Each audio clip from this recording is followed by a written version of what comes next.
அனைவருக்கும் வணக்கம். சிம்ம ராசிக்காரர்களுக்கு மிகவும் வலுவாக பல வருடங்களுக்கு பிறகு ஒரே நேர்கோட்டில் பல கிரகநிலைகள் ஒன்றாக வலம் வரக்கூடிய இந்த தருணத்தில், குறிப்பாக இந்த வாரத்தில் ஜனவரி 21 அன்று ஒரே நேர்கோட்டில் பல கிரகநிலைகள் வலம் வரப்போகின்றன. பிப்ரவரி மாதம் மத்திய பகுதி வரைக்குமே இதற்கான நிகழ்வுகள் நாம் வசிக்கும் பூமியில் இருந்து பார்ப்பதற்கான யோகமும், ஒரே நேர்கோட்டில் வலம் வரக்கூடிய கிரகநிலைகளின் பலனை பெறுவதற்கான யோகமும் நிறைவாக இந்த தருணத்தில் சிம்மராசிக்காரர்களுக்கு தேடி வருகிறது. ஏனென்றால் சிம்மராசிக்காரர்களை பொறுத்த வரைக்கும் இந்த தருணத்தில் ஏற்படக்கூடிய அதிரடியான கிரக மாறுதலாக அமைந்திருப்பது மிகவும் வலுவாக வித்யாக்காரகராக இருக்கக்கூடிய புதன் பூர்வ புண்ணியஸ்தானமாகிய 5ஆம் இடத்தில் இருந்து மிகவும் வலுவாக சூரியனுடன் இணைந்து யோகஸ்தானமாகிய 6ஆம் இடத்தை வலு சேர்க்க போகிறாருங்க. ராசியின் அதிபதியான சூரியனுடன் புதனும் இணைந்து வலு சேர்க்கக்கூடிய இந்த தருணம் என்பது மிக பெரிய அளவிலான காரிய தடைகள், சிக்கல்கள் போன்றவற்றை தவிடுபடியாக்குவதோடு மிக சிறப்பான வளர்ச்சியையும் முன்னேற்றத்தையும் அள்ளி கொடுக்கக்கூடிய வகையில் 6 கிரகநிலைகள் ஒரே நேர்கோட்டில் வலம் வரக்கூடிய இந்த வாரம் என்பது மிக சிறப்பான மாற்றத்தையும் வளர்ச்சியையும் அடித்தளமிடுவதற்கான வாய்ப்பை உறுதியாக சிம்மராசிக்காரர்களுக்கு அள்ளி கொடுக்கின்றன.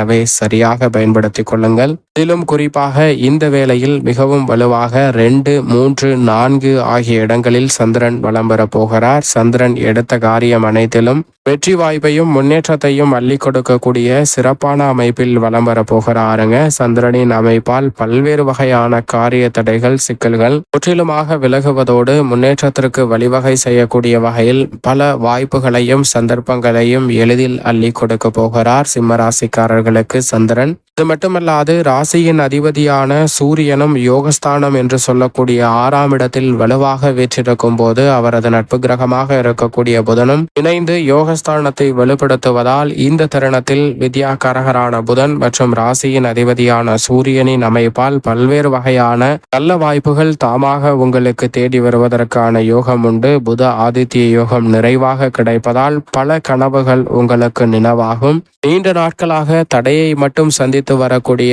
பல பணிகள்ல இந்த தருணத்தில் அந்த தடைகள் அனைத்தையும் முற்றிலுமாக விலக்கி முன்னேற்றம் நிறைந்தவையாக மாற்றிக்கொள்ளக்கூடிய வகையில் மிக சிறப்பான வாய்ப்புகளை அற்புதமாக ஏற்படுத்தி கொடுக்கிறாருங்க. நீண்ட நாட்களாக இருந்து வந்த பல பிரச்சனைகள், சிரமங்கள் இந்த தருணத்தில் விலகுவதோடு எதிர்பார்க்கக்கூடிய நல்ல வரன் கிடைத்தல் உள்ளிட்ட பல விசேஷ தருணங்களும் மிகவும் சிறப்பாக கைகூடுவதற்கான முதன்மையான அதிர்ஷ்ட யோகம் நிறைவாக உண்டு என்பதை சூரியன், புதன் மற்றும் சந்திரன் போன்ற கிரகநிலைகள் திட்டவட்டமாகவும் தெளிவாகவும் துல்லியமாகவும் உறுதிப்படுத்துகின்றன சிம்மராசிக்காரர்களுக்கு.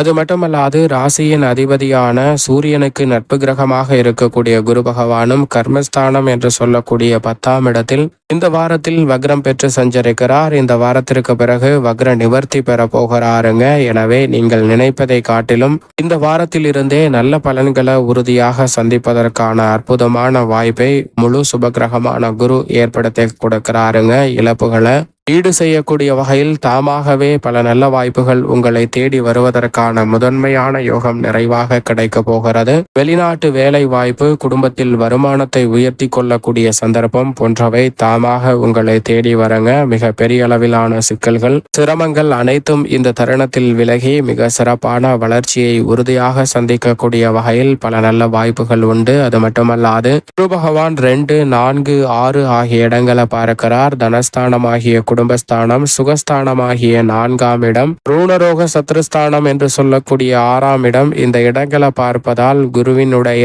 சுப பார்வையால் பல்வேறு வகையான காரிய தடைகள் முற்றிலும் தவிடுபடியாகிறது. அது மட்டுமல்லாது 7ஆம் இடமாகிய சப்தமஸ்தானத்தில் எதிர்பார்ப்புகள் எதுவாக இருந்தாலும் எளிதில் கைகூடக்கூடிய சிறப்பான அமைப்பையும் யோகத்தையும் அள்ளி கொடுக்கின்றன சனி மற்றும் சுக்கிரன் பொதுவாக 7ல் இருப்பது அமோகமான வளர்ச்சிக்கும் நன்மை நிறைவாக பெறுவதற்கான யோகத்தையும் வலுவாக அள்ளி கொடுக்கிறார். இந்த வாரம் முழுவதும் 7ஆம் இடத்தில் சஞ்சரிப்பதால் சனி கண்டச்சனியாக ஆட்சி பலம் பெற்று இறுதி கட்டத்தில் இருப்பதாலும் பெரிய அளவிலான சிரமங்கள் முற்றிலுமாக கட்டுக்குள் வரும். குறிப்பாக சுக்கிரனின் அமைப்பு காரணமாக பல்வேறு வகையில முன்பணமின்றி பல சிரமங்களையும் தடைகளையும் சந்தித்து வந்த சிம்மராசிக்காரர்களுக்கு அந்த தடைகள் விலகும். அது மட்டுமல்லாது கலைத்துறை, அரசியல் துறை சார்ந்த பணிகளில் பெயர் புகழ் அதிகரிக்கக்கூடிய வகையிலும், கௌரவிக்கப்படக்கூடிய வகையிலும் உங்களுடைய தனி திறமை வெளிக்கொணர்வதற்கான வாய்ப்பு உண்டு. கடல் தாண்டி சென்று உங்களுடைய தனி திறமைகளை வெளிக்கொணர்வதற்கான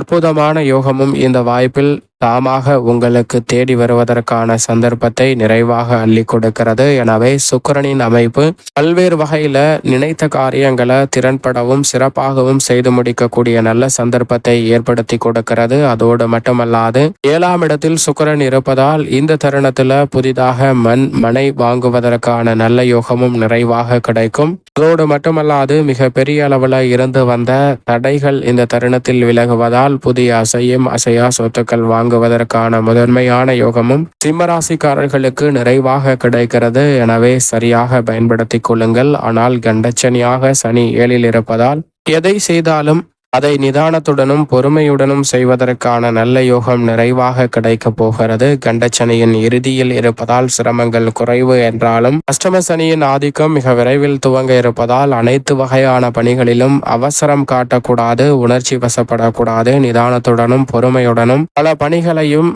முடிவுகளையும் சிறப்பாக கையாள வேண்டிய ஒரு தருணமாக அமைய போகிறது என்பதை திட்டவட்டமாக சனி உறுதிப்படுத்துகிறார். எனவே சனி பகவானின் அமைப்பால் அதிக கவனத்துடனும் விழிப்புணர்வுடனும் செயல்பட வேண்டிய ஒரு தருணமாக தான் பார்க்கப்படுகிறது. அதோடு மட்டுமல்லாது 8ஆம் இடத்தில் அஷ்டமஸ்தானத்தில் ராகுவும் நிலை கொண்டிருக்கிறார். எனவே உணர்ச்சி வசப்பட்டு உத்தியோகம் தொழில் ரீதியாக முடிவுகளை எடுக்க வேண்டாங்க. சற்று அலசி ஆராய்ந்து சூழ்நிலைக்கு ஏற்றவாறு முடிவுகளை எடுப்பதால் பல சிரமம் தடைகள் விலகுவதோடு நல்ல முன்னேற்றத்திற்கும் வளர்ச்சிக்கும் அடித்தளமிடக்கூடிய வகையில் சிறப்பான வாய்ப்புகள் உங்களை தேடி வரும். அஷ்டம சனியின் இறுதி துவங்கக்கூடிய இந்த வேளையில் ராகுவும் அஷ்டமஸ்தானத்தை விட்டு விலக போகிறார். எனவே எதிர்பார்ப்பதை காட்டிலும் மாற்றம் உறுதியாக உண்டு. தனஸ்தானத்தை கேது வலுப்படுத்துவதால் குடும்பத்தில் பல்வேறு வகையான சுப காரியங்கள் தடையில்லாமல் கைகூடுவதற்கான நல்ல சந்தர்ப்பம் நிறைவாக உண்டு. பொது வாழ்வில் இருப்பவர்களுக்கு எதிர்பார்ப்பதை காட்டிலும் அதிரடியான மாற்றம் உறுதியாக இந்த தருணத்தில் உங்களை தேடி வருவதற்கான சாத்தியக்கூறுகள் உண்டு. 4 மற்றும் 9ஆம் இடத்தின் அதிபதியான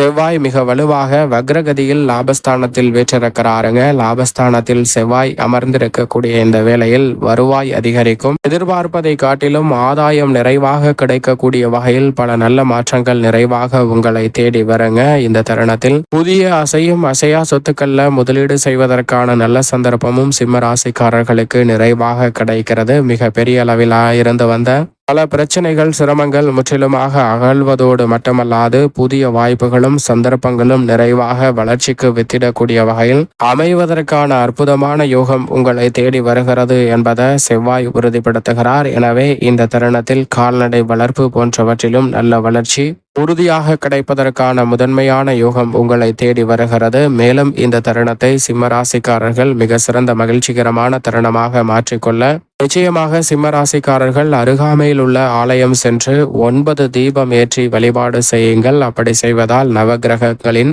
பரிபூரண அருள் கிடைப்பதால் தாமாகவே பல நல்ல வாய்ப்புகள் தடையில்லாமல் உங்களுடைய வாழ்வில் மகிழ்ச்சியையும் குதூகலத்தையும் கொண்டாட்டத்தையும் ஏற்படுத்தி கொடுக்கக்கூடிய வகையில் அமைவதற்கான சந்தர்ப்பத்தை உறுதியாக சிம்மராசிக்காரர்களுக்கு ஏற்படுத்தி கொடுக்கும் என்பதில் சந்தேகமே இல்லை. இந்த வாரத்தில்